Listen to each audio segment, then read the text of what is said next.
ଯାଜପୁର ଜିଲ୍ଲା ବଡ଼ଚଣା ଅଞ୍ଚଳର ବାରଙ୍ଗ ଗ୍ରାମରେ ପବିତ୍ର ବାହୁଡ଼ା ରଥଯାତ୍ରା ଭକ୍ତି ଓ ଆଧ୍ୟାତ୍ମିକ ପରିବେଶ ମଧ୍ୟରେ ପାଳିତ ହୋଇଯାଇଛି।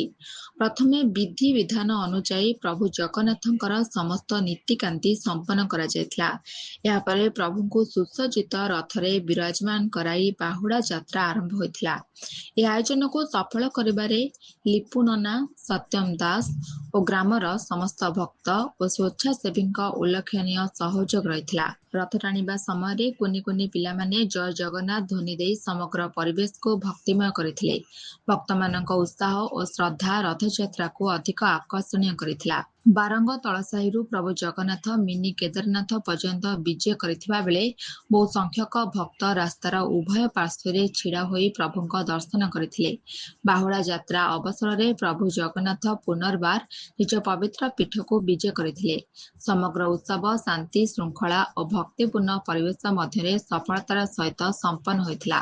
Bureau report, Sitaram TV Odia.